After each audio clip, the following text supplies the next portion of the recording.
முதலாவதாக நீங்க வந்து 1000 காரணங்களை சொல்லலாம். என் மனைவி என் கூட இல்ல, என் கணவனார் என் கூட இல்ல, என்னை நான் இப்படி ஒரு சூழ்நிலையில சிக்கியிருக்கேன், என் மேனேஜர் அந்த மாதிரி, என்னுடைய தலைவன் அந்த மாதிரி. நன்றாய் நினைத்துக் கொள்ளுங்கள், இது தவறான உறவுக்கு நீங்க எந்த விதமான கருத்தையும் உங்க பக்கத்துல சொல்லவே முடியாது. கர்த்தரிடத்துல அந்த சூழ்நிலையை சொல்லவே முடியாது. ஆண்டவர் என்ன சொல்றாரு? யோசேப்பை நம்முடைய கண்களுக்கு முன்பாய் காண்பித்து, அப்படிப்பட்ட நெருக்கமான ஒரு சூழ்நிலை வந்துருச்சுன்னா உன் உயிர் போனா கூட பரவாயில்ல, நீ செத்தா கூட பரவாயில்ல, உன்னை சிறைச்சாலையில போட்டா கூட பரவாயில்ல, அங்க இருந்து நீ ஓடி இருந்து தான் கர்த்தர் சொல்றாரு. சாமுவேல் இடத்துல சொன்னது மாதிரி தன்னுடைய கண்ணுக்கு முன்னாடி ஏலியின் பிள்ளைகள் அந்த அசுத்தமான பாவத்தை செஞ்சுட்டு இருக்கும்போது நீ பரிசுத்தமா வாழன்றதுக்காக தான் சாமுவேலை கர்த்தர் முன்னாடி வச்சிருக்காரு, நமக்கு முன்னாடி. அதனால சிலர் காரணம் காமிக்கிறாங்க.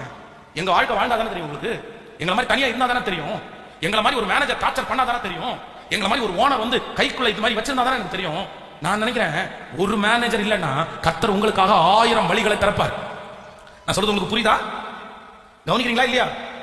கர்த்தர் வழியை தருவார். அவங்க சம்பளம் கொடுக்கலன்னா அவ்வளவுதான், என்னுடைய வாழ்க்கை வாழ முடியாது, அதுக்காக என்னுடைய வாழ்க்கையை நான் வித்துறேன், என் சரீரத்தை நான் விட்டு கொடுக்குறேன் அப்படின்னு எந்த ஆண் மகனும் எந்த பெண் மகனும் கண்டிப்பா சொல்ல முடியாது. என் மகா என்னுடைய மனைவி 5 வருஷமா என் கூட இல்ல, என் கணவன் 5 வருஷமா என் கூட இல்ல, பட் இல்ல பரிசுத்தமாய் வாழ வேண்டியது, தவறான அந்த காரியங்களிலே ஈடுபடாமல் தங்களை காத்துக்கொள்ள வேண்டியது ஒவ்வொரு ஆண்டவருடைய பிள்ளையுடைய தலை மேல விழுந்த கடமை. சத்தமா ஆமேன்னு சொல்லுங்கள். இல்லைன்னா முதல் தண்டனை குறித்து வேதம் சொல்லுது, உங்களுடைய ஆரம்பம் சந்தோஷமா இருந்தாலும் நீங்க முடியும் போது, உங்களுடைய வாழ்க்கையினுடைய அந்த காலங்கள் தாண்டும் போது நீங்க உயிரோட வாழணும்னு நினைக்கவே மாட்டீங்க. இந்த வசனத்தை நான் நினைக்கும் போது சில சில சூழ்நிலைகளை நான் நினைச்சு பார்த்தேன், சில நபர்களை நினைச்சு பார்த்தேன்.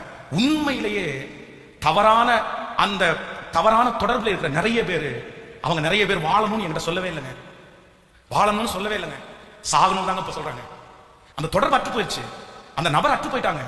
எந்த நபர் அவங்களுக்கு சந்தோஷத்தை கொடுத்தாங்களோ, எந்த மனுஷங்க அவங்களுக்கு ஜாலியா அவங்கள்ட்ட பேசினாங்களோ, அதே நபர் இன்னைக்கு அவங்களுடைய உயிரை அப்படியே பறிச்சு எடுத்து நாளுக்கு நாள் அந்த மனுஷனால நான் சாகுறேன், அந்த மனுஷியால நான் சாகுறேன், அவளால நான் சாவேன், அவன் என்ன கொன்றுவா போல, அவன் என்ன கொன்றுவான் போலன்னு சொன்னதை என்னுடைய காதுகளால கேட்டிருக்கிறேன். பிரதர், சிஸ்டர், அன்பு தகப்பனே, அன்பு தாயே, வாலிப தங்கச்சி, தம்பி, நீ ரொம்ப நிறைவா நினைச்சுக்கோ. இன்னைக்கு தவறான ஒரு தொடர்பிலே அம்மா அப்பாவுக்கு தெரியாம, கணவனுக்கு தெரியாம, மனைவிக்கு தெரியாம, குடும்பத்திற்கு தெரியாம அப்படிப்பட்ட ஒரு தொடர்பு, அப்படிப்பட்ட ஒரு பேச்சுவார்த்தை, அப்படிப்பட்ட ஒரு சந்தோஷத்தை கொடுக்கிற ஒரு நபர் உங்க வாழ்க்கையில இருக்குமே, ஆனால் இன்றைக்கு சந்தோஷத்தை கொடுக்கிற அதே நபர் உங்களுடைய உயிரை குடிக்கிற ஒரு நாள், உங்க உயிரை மாய்க்க பண்ண வைக்கிற ஒரு நாள் சீக்கிரமா வந்துடும். அதுக்குள்ள நீங்க மனம் திரும்பி